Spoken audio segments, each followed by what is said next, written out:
गुरुदेव और माँ गायत्री के चरणों में कोटि कोटि नमन। आप सभी को प्रणाम। आलोचनाएं हर किसी के जीवन में आती हैं। जब कोई आपकी आलोचना करे तब आपका रिस्पॉन्स क्या होना चाहिए? आलोचना से डरिए मत, आगे बढ़िए। आइए हम जानते हैं गुरुदेव ने इसके बारे में क्या बताया है। लेकिन उससे पहले थॉट ऑफ द डे। गुरुदेव कहते हैं विचारों के अंदर बहुत बड़ी शक्ति होती है। विचार आदमी को गिरा सकते हैं और विचार ही आदमी को उठा सकते हैं। आदमी कुछ नहीं है। जीवन जीने के मार्ग में कई बाधाएं आती हैं और हमको कई तरह की आलोचनाओं का शिकार होना पड़ता है। जिनका दृढ़ संकल्प है वे आलोचनाओं की परवाह नहीं करते और अपने पथ पर आगे बढ़ते रहते हैं, किंतु कमजोर मन वाले आलोचनाओं से हार खाकर घुटने टेक देते हैं। अंग्रेजी के एक प्रसिद्ध कवि हुए हैं कीट्स। उन्होंने 23 वर्ष की उम्र में एक पुस्तक लिखी थी। पुस्तक साहित्यिक दृष्टि से बहुत उपयोगी थी और भाषा भी उसकी मधुर थी। लेकिन कुछ पाठकों ने उस पुस्तक की तीखी आलोचना की, जिससे कीट्स को बहुत निराशा हुई। उनका साहस टूट गया, उनका जीवन नैराश्यपूर्ण हो गया। घुल घुल कर 27 वर्ष की आयु में उनका प्राणांत हो गया। ये कीट्स की मानसिक कमजोरी थी।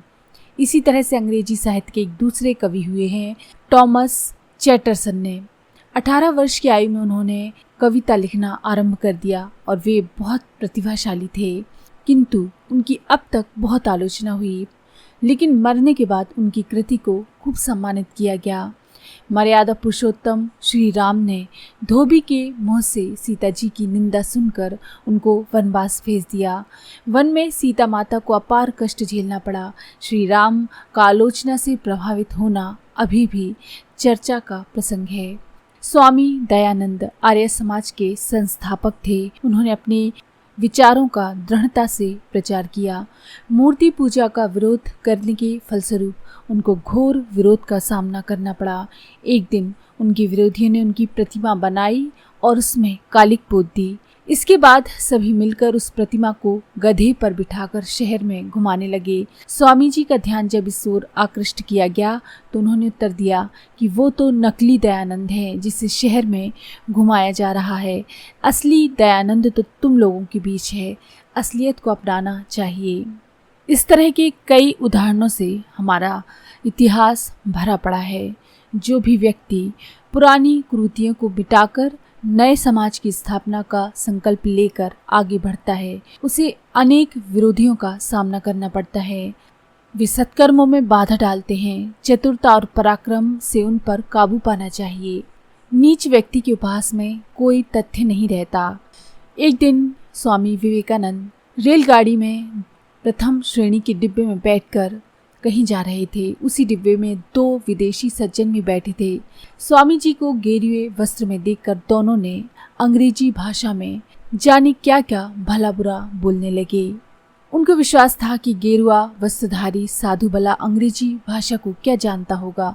स्वामी जी शांत भाव से इन सज्जनों की सारी बातों को सुनते रहे। थोड़ी देर बाद एक स्टेशन आया जहां पर हजारों लोग स्वामी जी की आगवानी में आए, जिनमें उच्च कोटि के विद्वान भी थे। स्वामी जी ने बढ़िया अंग्रेजी में उनके सामने भाषण दिया। इसे देखकर उन विदेशियों की आंखें खुल गईं और उन्होंने स्वामी जी से माफ़ी मांगी।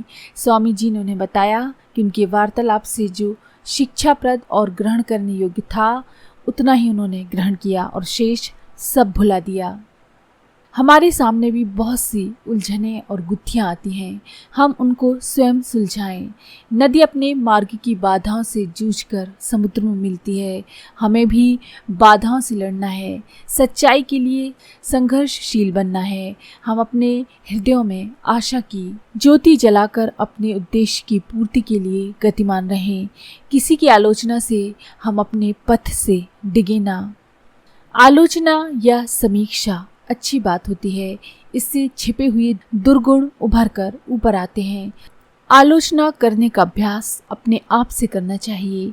इससे अपने दुर्गुण हमें दिखाई पड़ते हैं और उन्हें दोहराने का प्रयत्न नहीं होता।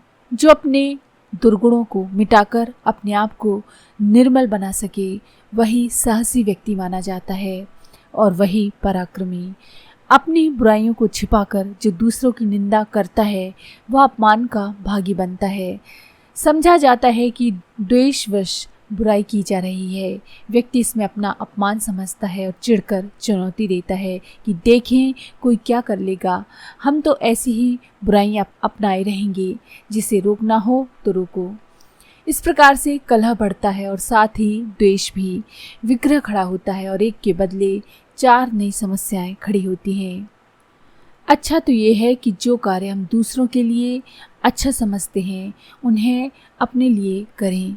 बुराई से बचना, उसे त्यागना अच्छी बात है, तो वह प्रयोग अपने आप से क्यों न किया जाए। दूसरों की गलती पकड़ने से भ्रम या भूल भी हो सकती है, पर अपनी बातें तो अपने को विदित होती हैं। तो त्रुटियां सूझ पड़ें तो उन्हें सुधारने का प्रयत्न करें।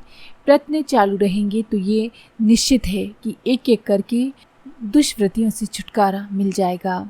जिसने अपने आप को सुधार लिया उसे दूसरे से कहने या सुधारने का अधिकार मिल जाता है। अपना निर्मल चरित्र ही इतना बलिष्ठ होता है कि उसके साथ दुर्गुणी टिक नहीं पाता। कम से कम अड़ने का दुस्साहस तो उसमें नहीं होता। सच्चे मित्र की एक अच्छी पहचान ये होती है कि वो मित्र को बुराइयों से बचाता है और जो बुराइयां लद गई हैं उन्हें छुड़ाता है। इसीलिए आलोचना मित्रता का गुण है। उसमें शत्रुता का भाव नहीं है, पर शत्रुता तब बन जाती है जब बदनामी उसके साथ जुड़ जाती है। हमें इस चतुरता से आलोचना करनी चाहिए कि बदनामी या विद्वेष बढ़ने की नौबत ना आए। वैसे तो हर वस्तु के 2 पक्ष होते हैं, एक भला और दूसरा बुरा, एक काला और दूसरा उजला। समय के भी 2 पक्ष हैं, एक दिन और दूसरा रात। दोनों के मिलने से ही समग्रता बनती है। मनुष्यों में भी गुण होते हैं और दोष भी।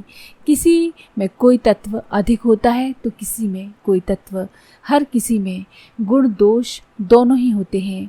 मात्रा की दृष्टि से न्यूनता भले ही हो, सर्वदा निर्दोष इस दुनिया में कोई नहीं, या ऐसा भी कोई नहीं जिसे हम पूरी तरह से बुरा कह पाए। इसीलिए आलोचनाओं से डरे ना। जो उसमें अच्छा हो उसे अपना लें और जो बुरा हो उसे छोड़ दें। तो अगर आपको ये जानकारी पसंद आई हो तो प्लीज़ लाइक करें, शेयर करें, सब्सक्राइब करें और बेल के आइकन पर क्लिक करके ऑल पर क्लिक करना ना भूलें।